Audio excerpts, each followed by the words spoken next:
Ya, Santi Wibisono adalah seorang ibu rumah tangga di Tebet, Jakarta Selatan yang gencar melakukan budidaya tanaman obat keluarga di pekarangan rumahnya untuk mengisi waktu luang di tengah pandemi COVID-19. Selain untuk dikonsumsi pribadi, tanaman toga miliknya kini mulai dipasarkan.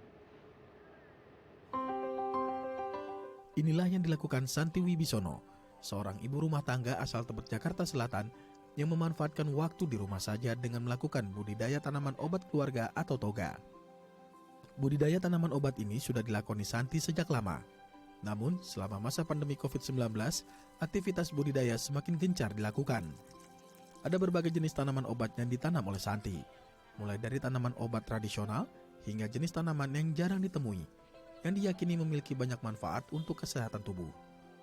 Agar lebih bervariasi, Santi pun membuat olahan tanaman obat yang diproduksi secara alami dan langsung dapat diminum. Seiring keberhasilan dalam budidaya toga, Santi pun kerap mendapat permintaan dari warga yang ingin membeli hasil olahan tanaman obatnya. Karena diyakini mampu meningkatkan dan menjaga daya tahan tubuh di tengah pandemi COVID-19. Wah, menarik sekali punya halaman yang rindang dan hijau, tidak hanya tanaman hias, tapi kemudian tanaman toga yang bisa dimanfaatkan untuk kebutuhan sehari-hari. Tidak hanya untuk dikonsumsi sendiri, bahkan sekarang sudah bisa dipasarkan. Saya akan berbicara langsung dengan Ibu Santi Wibisono. Selamat pagi Ibu Santi, apa kabar Bu? Selamat pagi, salam sadar sehat, baik semua kabarnya. Baik, Bu Santi boleh cerita sedikit dong Bu, bagaimana awalnya kemudian tertarik untuk menanam tanaman obat keluarga ini karena kebanyakan kan ibu-ibu di rumah nanamnya kemudian sayur, cabai begitu ya, ataupun tanaman-tanaman hias yang hanya mereka bisa lihat terus mereka siram setiap pagi. Sebetulnya saya sudah mendirikan Organic Club sejak 17 tahun yang lalu. Itu adalah rumah belanja dan belajar produk organik. Pas pandemi ini kan toko tidak terbuka untuk walk-in customer, jadi hanya melayani delivery atau yang pick up. Nah, di sini banyak waktu di depan rumah jual pohon-pohonan. Saya lihat orang kok beli pohon-pohon. Saya ingat kebun saya sudah mulai tanam toga sudah lama ya, tanaman obat keluarga. Saya mau kembali menekuni gitu. Selama ini kan hanya disiram, kurang dikomunikasikan. Ternyata dalam waktu berapa bulan luar biasa hasilnya. Jadi saya berpikir kalau nanam tuh nggak usah yang aneh gitu. Yang bisa sangat bermanfaat aja seperti kunyit ini nih, saya bikin jus, ini dari kebun saya kunyitnya. Lemonnya dari kebun saya. Dari hal-hal seperti itu aja yang simple, nggak usah yang terlalu langka, tapi yang bisa kita manfaatkan setiap hari. Baik, kalau boleh dibandingkan Bu Santi, apa kemudian keuntungan ketika kita menanam ataupun berkebun tanaman obat keluarga gitu, jika dibandingkan dengan tanaman-tanaman hias gitu?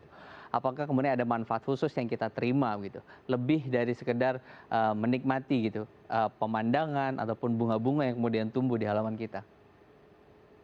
Yang paling pasti setiap hari menarik manfaatnya. Di masa pandemi ini kita sangat perlu antioksidan, kita perlu asupan vitamin C. Bahkan kita setiap hari sebaiknya minum herbs tea atau teh herbal. Nggak usah yang susah-susah deh. Daun kelor itu sangat bermanfaat. Bisa dimakan, bisa dibuat teh, bisa di jus. Ya. Karena kalau Anda patahkan aja, Anda tancap bisa.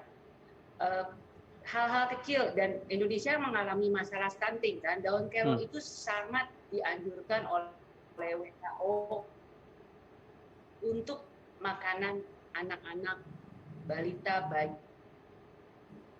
Jadi sebetulnya kita manfaatkan untuk sehari-hari untuk mengatasi berbagai masalah. Istilahnya nggak ada uang buat beli sayur bayam, nyayur daun kelor bisa. Jadi hal-hal yang penting yang bisa kita utamakan selain manfaat keindahan ya, saya juga nanam yang indah-indah. Cuma cincau itu anti panas dalam. Ya. Terus seperti sekarang kita kemana-mana harus pakai hand sanitizer kan, Ya. bisa kita buat dari lidah buaya. Lidah buaya itu tanamnya mudah sekali. Hmm. Jadi sebetulnya tidak sulit ya untuk kita kemudian mengembangkan tanaman obat keluarga di rumah. Tapi banyak kemudian Ibu Santi, ibu-ibu di rumah yang bingung mulainya dari mana ya gitu. Karena banyak kemudian jenis tanaman toga ini yang informasinya bisa mereka akses di kelurahan ataupun RW setempat gitu. Karena setiap RW sekarang pasti memiliki tanaman toga gitu. Iya, mulai yang simple aja, yang dipakai sehari-hari, nggak usah dicari yang langka. Kunyit itu penting banget karena antiinflamasi buat banyak yang sakit mah dan lain-lain.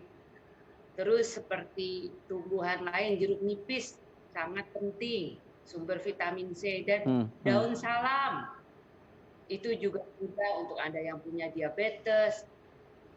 Bunga telang, aduh itu mudah banget kalau mau bibitnya, saya punya banyak.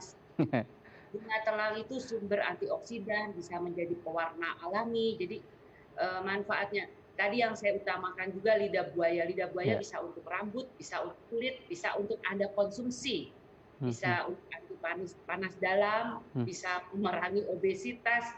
Jadi sebetulnya hal-hal yang mudah itu ada di sekitar kita. Mungkin Anda tidak usah membeli seperti lidah buaya, Ya. minta sama tetangga aja dapat gitu Ya. loh.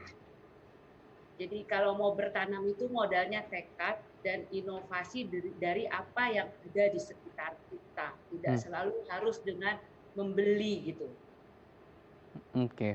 Karena ada beberapa tanaman kemudian yang cara budidayanya mudah begitu ya, tinggal di-stek saja, terus kemudian ditanam gitu. Tapi untuk Iya. beberapa jenis tanaman lain, kira-kira nih, Bu Santi, di mana masyarakat bisa memperoleh? Karena kalau tanaman sayur kan mudah, kita ke toko pertanian, ada 1 bungkus bibit yang kemudian kita bisa semai begitu. Tapi untuk tanaman toga, sepertinya kan kita hanya butuh 1 atau 2 tanaman saja nih untuk koleksi di rumah, dan kita akan lengkapi dengan jenis tanaman yang lain. Bagaimana kemudian kita bisa memenuhi kebun kita dengan berbagai varian tanaman toga tersebut, Bu? Jangan malu minta. Jangan malu minta, oke. Iya, minta sama tetangga. Tadi Mas juga bilang ke RT, RW, bibit itu gampang. Saya juga istilahnya banyak yang nemu, yang minta atau yang mungut istilahnya. Itu simple, di depan rumah saya, di depan toko organik ini ada Taman Honda yang lagi direvitalisasi. Agak ngenes sih ngelihat pohonnya banyak yang rusak, tumbang. Tapi ya saya minta, kayak ini bibit kunyit putih ini langka. Waktu saya ke Lampung, saya minta. Saya sering ke kebun ya, karena saya punya toko organik, saya sering ke kebun, saya punya akses. Minta sama saya juga boleh, datang aja ke Organik Club Tebet, nanti saya kasih. Baik, jangan malu minta, karena sebetulnya banyak di wilayah kita tanaman tersebut, tinggal tekadnya aja ya Bu Santi ya, harus dikuatkan ya Bu. Jangan lupa juga harus punya komposter, ini nggak bisa minta.